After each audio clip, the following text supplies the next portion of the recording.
नमस्कार, मैं हूं उदय चौहान और आप देख रहे हैं आई इंडिया। मैं हूँ जैन श्रीवास्तव।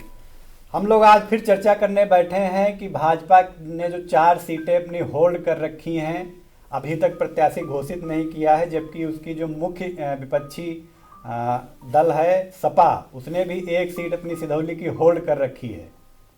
चूँकि आज नामांकन का पहला दिन भी बीत गया और अभी तक ना तो सपा ने सिधौली से अपना प्रत्याशी घोषित किया है, ना ही भाजपा ने अपनी जो 4 सीटें बची हैं उनसे किसी प्रत्याशी के नाम की घोषणा की है।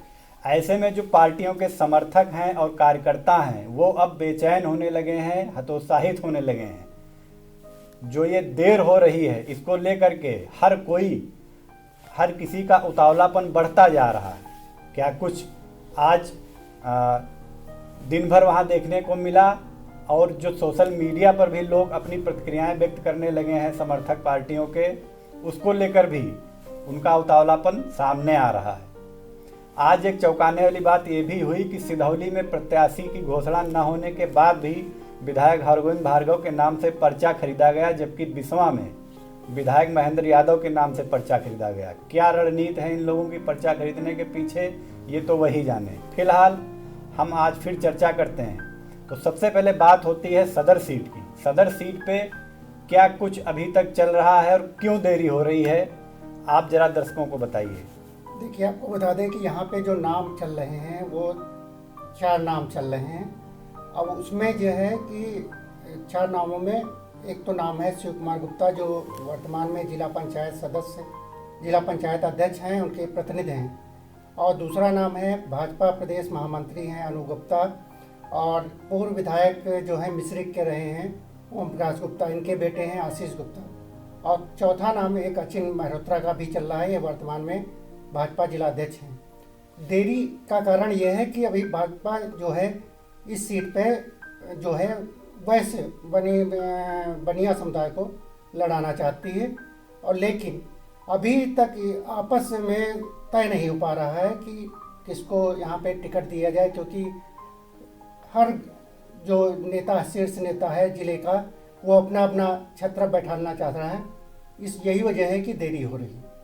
तो ये सदर सीट का हाल था। यहाँ बनिया वर्ग पर भाजपा दांव खेलना चाहती है। हालांकि अभी तक नामांकन शुरू होने के बाद भी उनके जो हाईकमान है, उनके जो बड़े नेता हैं, उनमें आपस में सहमत नहीं बन पा रही। अब हम आते हैं विधानसभा बिसवा में। बिसवा की बात करें तो वहाँ से जो मौजूदा विधायक हैं भाजपा के महेंद्र यादव, उनके नाम से आज पर्चा भी खरीदा गया, लेकिन अभी प्रत्याशियों की घोषणा नहीं हुई है। तो बिसवा में क्या कुछ चल रहा है और विधायक ने के नाम से जो पर्चा खरीदा गया है उसके पीछे क्या उनकी रणनीति हो सकती है? देखिए, यहाँ भी यही कंडीशन है कि यहाँ पे वर्तमान में जो मौजूदा विधायक हैं महेंद्र सिंह यादव, ये हैं, पूर्व विधायक हैं रामपाल यादव, और एक अभी जो सपा से भाजपा में आए हैं पूर्व विधायक निर्मल वर्मा, और इनके साथ में भाजपा नेता जो हैं सलील सेठ और पूर्व विधायक अजीत मल्होत्रा, ये नाम हैं चल रहे हैं यहाँ पे। लेकिन यहाँ भी यही कंडीशन है कि जो आपसी सहमत ना होने की वजह से देरी हो रही है। और दूसरा चीज़ ये है कि ये 24 का जो चुनाव होना है लोकसभा का, उसके आधार पे ये पूरी सेटिंग चल रही है। बिल्कुल, ये चूँकि 2024 का जो चुनाव है लोकसभा का, उसका ये सेमीफाइनल एक तरीके से माना जा रहा है। इस लिहाज से भाजपा के लिए एक एक सीट बहुत मायने रखती है और भाजपा किसी भी सीट को किसी भी सूरत में गंवाना नहीं चाहती है, लिहाजा वो फूंक फूंक कर कदम रख रही है। हम आगे आएंगे महोली सीट पर। महोली विधानसभा में क्या कुछ चल रहा है? अभी वहाँ भी प्रत्याशी की घोषणा नहीं हो पाई है। मोहाली में भी नाम चल रहे हैं। उसमें जो मौजूदा विधायक हैं शशांक त्रिवेदी, और जो महेंद्र वर्मा, जो इनके सांसद रेखा वर्मा के रिश्तेदार बताए जा रहे हैं, और तीसरा नाम है एक है नीरज वर्मा, जो क्षेत्रीय मंत्री हैं भाजपा के। लेकिन यहाँ भी यही कंडीशन है, हर जो शीर्ष नेतृत्व है वो अपना अपना कैंडिडेट यहाँ पे सीट पे उतारना चाह रहा है। इसी वजह से यहाँ पे देरी हो रही है। बिल्कुल साफ अब तो जाहिर होने लगा है कि जो बड़े नेता हैं भाजपा के, उनकी एक राय न बन पाने के कारण और हर नेता का अपना अपना जो है करीबी को वहाँ पर टिकट दिलाने के कारण ही ये कहीं ना कहीं देरी हो रही है। खैर, अब हम चलते हैं सिधौली विधानसभा में। सिधौली में क्या कुछ चल रहा है? सिधौली में भी जो है जिताऊ कैंडिडेट की तलाश है, क्योंकि यहाँ पे भाजपा को कोई ठीक ठाक कैंडिडेट नहीं मिल रहा। अब वो तलाश रही है कि भाजपा सपा जो है अपना कैंडिडेट डिक्लेयर करे, उसके बाद जो प्रत्याशी वहाँ से जिसको टिकट ना मिले उसको हम अपनी तरफ पाले में ला के उसको यहाँ पे उतार सकते हैं। ये वहाँ पे प्लानिंग चल रही है।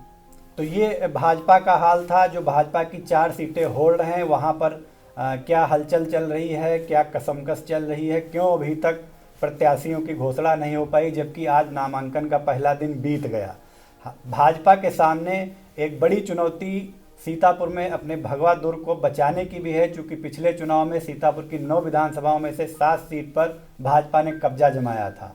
अब हम आते हैं सपा की बात करते हैं। सपा ने 9 में से 8 सीटों पर अपने प्रत्याशी उतार दिए हैं और उसकी एक सीट अभी होल्ड पर है, सिधौली। सिधौली में सपा के 2 दावेदार हैं और क्या कुछ वहां चल रहा है, क्यों अभी तक प्रत्याशी नहीं घोषित कर पाई है, जबकि सिधौली के जो आज विधायक हैं हरगोविंद भार्गव, उन्होंने अपने नाम से पर्चा भी खरीदवाया है। देखिए, वहाँ भी यही कंडीशन है। यहाँ पे वर्तमान में विधायक जो बसपा से जीते थे वो सपा में चले आ गए हैं, इनके हरगोविंद भार्गव। और दूसरे जो वर्तमान पिछली बार जिनको पराजित किया था इन्होंने, वो मनीष रावत सपा से प्रत्याशी थे, वहाँ पे पूर्व विधायक रह चुके हैं। तो इस वजह से वहाँ पे जो है आपसी टकराहट चल रही है कि हम टिकट के लिए। लेकिन इसमें बीच में एक नाम का आया था, ये मनीष रावत की जो सास हैं सुशीला सरोज, ये पूर्व सांसद मोहनलालगंज से रही हैं। इसमें नाम ये चर्चा आई थी, शायद इनको बीच में सामंजस्य बिठाने के लिए सुशीला सरोज को उम्मीदवार बना सकती है सपा। तो ये चर्चा आई थी कि दोनों लोगों के बीच में सामंजस्य बिठाने के लिए पूर्व सांसद सुशीला सरोज पर दांव खेल सकती है सपा। लेकिन आज विधायक हरगोविंद भार्गव के नाम से पर्चा जब खरीदा गया तो उसके बाद नई चर्चाएं उठ खड़ी हुई हैं। फिलहाल क्या कुछ निर्णय लेती है सपा, ये तो आने वाला वक्त बताएगा। एक बात और दर्शकों को बताइए कि नामांकन का आज पहला दिन बीत चुका है। नामांकन कब तक होना है, इस बीच कितनी छुट्टियां पड़ रही हैं और कितने दिन नामांकन होना है अभी? देखिए, नामांकन प्रक्रिया आज से शुरू हो गई, मतलब 27 जनवरी से शुरू हो गई और ये 3 फरवरी तक चलेगी। लेकिन बीच में सेकंड सैटरडे और संडे पड़ेगा। इस जो छुट्टियां पड़ रही हैं, इस अवधि में नामांकन प्रक्रिया नहीं अपनाई जाएगी। इस वजह से मतलब 4 ही दिन बचे हैं। इन 4 दिनों में ही नामांकन प्रक्रिया पूरी होनी।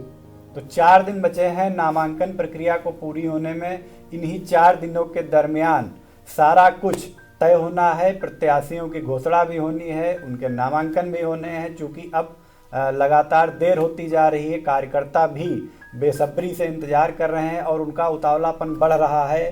तो कहीं न कहीं पार्टियों के लिए भी ये एक चुनौती बनती जा रही है प्रत्याशी चयन। जो सीटें हैं भाजपा की 4 और सपा की 1। फिलहाल क्या कुछ आगे निकल के आता है, क्या कुछ भाजपा और सपा निर्णय लेती हैं, लगातार सबकी निगाह बनी हुई है। आई इंडिया की भी निगाह बनी हुई है। जैसे ही कोई नई अपडेट आती है प्रत्याशी घोषणा को लेकर के हम अपने दर्शकों तक पहुंचाएंगे।